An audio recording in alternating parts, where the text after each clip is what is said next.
Assalamualaikum warahmatullahi wabarakatuh. Perkenalkan, nama saya Arla Elani Priscilia dengan nomor NPM 202101211157. Pada video ini, saya akan mempersembahkan tata cara pembuatan media pembelajaran beserta penggunaannya. Media yang telah saya buat berjumlah 2 media. Yang pertama, media karton. Media ini menggunakan kertas karton sebagai bahan utamanya. Dalam media karton itu sendiri, saya menyantumkan materi mengenai drama. Kemudian, media yang kedua adalah media 3 dimensi. Media 3 dimensi adalah media yang dapat diamati maupun dilihat dari sudut pandang mana saja dan mempunyai dimensi panjang, lebar, tinggi, dan tebal. Kemudian, untuk media 3 dimensi sendiri yang saya ambil adalah media diorama. Media diorama ini saya akan gunakan sebagai alat peraga drama itu sendiri. Sebelum pada proses pembuatan dan penggunaannya, alangkah baiknya kita mengetahui apa tujuan dari media tersebut. Yang pertama, tujuan dari media karton. Dalam penggunaannya, diharapkan peserta didik akan lebih memahami materi drama secara menyeluruh. Yang kedua, dalam proses pembelajarannya, diharapkan akan menciptakan suasana pembelajaran yang lebih menyenangkan dan tidak menimbulkan rasa bosan. Yang ketiga, dalam proses pembelajarannya, diharapkan akan tercipta proses interaktif antar guru dan peserta didik. Yang kedua adalah tujuan dari media diorama. Dalam penggunaannya, diharapkan peserta didik mampu memperagakan sebuah drama dengan baik. Yang kedua, dalam proses pembelajarannya, diharapkan peserta didik akan lebih memahami makna maupun amanat dari sebuah drama. Yang ketiga, dalam proses penggunaannya, diharapkan peserta didik akan tertarik untuk mempelajari sebuah drama.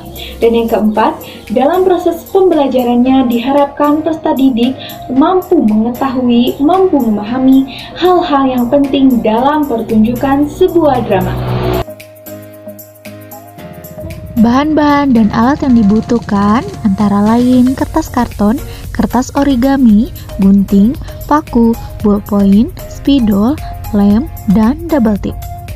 Pertama-tama, siapkan kertas origami, lalu tuliskan materi pada kertas origami tersebut sesuai dengan yang dibutuhkan.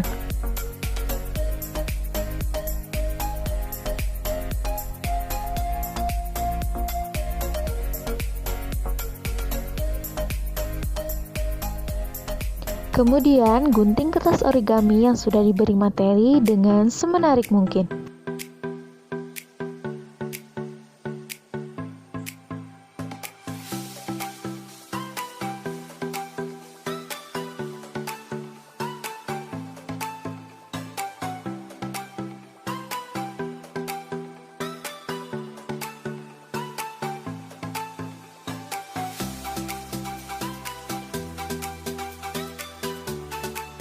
Lalu siapkan kertas karton berukuran 60 x 50 cm, kemudian tempelkan kertas origami yang sudah diberi materi pada karton. Tempatkan bahan materi tersebut sesuai keinginan dan kebutuhan. Setelah semua bahan materi tersebut ditempelkan, media karton siap digunakan. Berikut adalah bahan dan alat untuk membuat media diorama. Gabus, bahan materi atau properti, tusuk sate atau bambu kecil, gunting, lem, double tip, dan pisau kecil. Sebelum pada tata cara pembuatan diorama, saya akan menunjukkan cara pembuatan properti. Pertama, carilah referensi yang akan dijadikan bahan materi sesuai dengan drama yang akan dibawakan melalui internet atau majalah. Kemudian, cetak bahan materi tersebut dan digunting.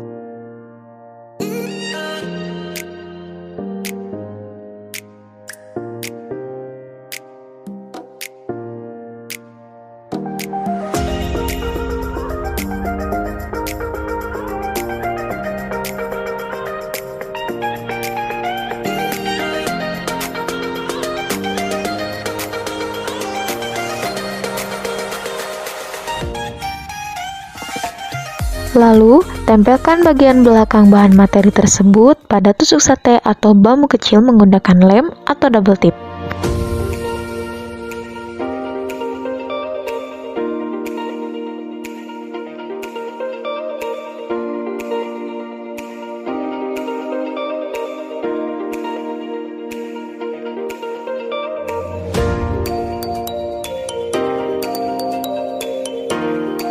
Setelah semua bahan materi atau properti sudah ditempelkan, properti siap digunakan.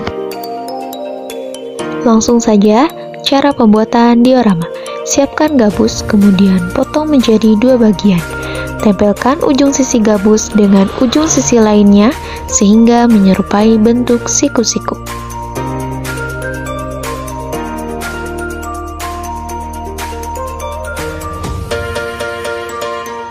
Lalu, tempelkan satu persatu properti yang sudah disiapkan sebelumnya. Tempatkan properti sesuai dengan kebutuhan dan sesuai dengan drama yang akan dibawakan.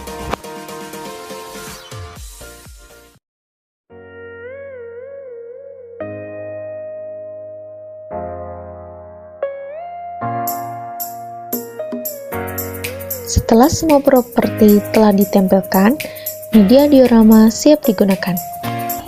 Setelah tata cara pembuatan selesai, kita beralih kepada tata cara penggunaan. Di sini ada media karton yang telah saya buat. Langkah yang pertama adalah letakkan media karton pada dinding menggunakan lem atau paku. Langkah yang kedua adalah guru atau pendidik dapat langsung memaparkan materi dan menjelaskan poin-poin apa saja yang terdapat pada media karton ini. Contohnya, murid-muridku sekalian, di sini kita akan membahas mengenai drama. Lalu, apa saja yang harus kita pelajari dalam memahami drama? Yang pertama, pengertian drama. Yang kedua, drama menurut para ahli. Yang ketiga, jenis-jenis drama. Yang keempat, unsur-unsur drama. Yang kelima, struktur drama. Seperti itu. Jadi, pendidik bisa langsung menjelaskan, memaparkan materi yang terdapat dalam media karton tersebut. Kemudian, langkah yang ketiga adalah pendidik dapat mencoba untuk berinteraksi dengan peserta didik, seperti mengajukan pertanyaan mengenai hal-hal yang terdapat pada media karton ini. Contohnya, baik peserta didik, di sini gue akan bertanya kepada kalian semua. Apa pengertian dari drama komedi? Lalu, apa pengertian dari senda tari? Seperti itu contohnya. Kemudian, langkah yang terakhir adalah apabila semua materi telah disampaikan oleh pendidik, maka pendidik dapat mengakhiri pembelajarannya. Baik, itu dia tahapan-tahapan dalam menggunakan media karton. Selanjutnya, kita akan saksikan cara penggunaan dari media diorama. Berikutnya adalah cara penggunaan media diorama. Yang pertama, pendidik akan membuat kelompok terlebih dahulu. Kemudian, setiap anggota kelompok diberikan peran sesuai dalam drama. Setelah itu, satu persatu kelompok akan menampilkan drama dengan menggunakan media diorama yang telah dilengkapi oleh properti seperti ini. Dalam proses pembelajarannya, satu kelompok akan bermain dan kelompok lainnya menyimak. Kemudian, dalam proses pembelajarannya juga, pendidik akan mengajukan pertanyaan seputar penampilan drama kepada kelompok yang menyimak. Seperti, di mana drama itu terjadi? Kemudian, siapakah tokoh yang terdapat dalam drama? Dan lain-lain. Kemudian, dalam proses penampilannya, pendidik akan melengkapi dengan pemaparan-pemaparan seputar pertunjukan drama. Seperti drama diawali oleh prolog, kemudian dialog, dan diakhiri dengan epilog. Setelah satu kelompok selesai, lalu dilanjut oleh kelompok yang lain. Kemudian, setelah semua kelompok selesai, pendidik akan mengakhiri pembelajaran dengan memberikan tugas berupa kesimpulan dalam setiap drama yang ditampilkan oleh semua kelompok. Berikut adalah contoh peragaan drama dengan menggunakan media diorama. Pada suatu malam, ketika sedang mati lampu, Adit berencana untuk menjahili teman-temannya. Ia menyuruh teman-temannya untuk berkumpul di alun-alun desa. Tibalah teman-teman Adit di alun-alun desa. Ada apa malam-malam begini kamu menyuruh kami berkumpul di alun-alun ini, Dit? Iya, ada apa sih, Dit? Kalian tahu tidak, kalau televisi aku bisa ditonton walau sedang mati lampu. Kamu pasti berbohong kan, Dit? Iya, Dit. Jangan berbohong. Kan berbohong itu dosa. Nah, itu dia sekilas mengenai peragaan drama menggunakan media diorama. Sekian yang dapat saya sampaikan mengenai tata cara pembuatan beserta penggunaan media pembelajaran yang telah saya buat. Mohon maaf apabila terdapat kekurangan, karena sesungguhnya kesempurnaan hanya milik Allah Subhanahu wa Ta'ala. Terima kasih atas perhatiannya. Wabillahi taufiq wal hidayah. Wassalamualaikum warahmatullahi wabarakatuh.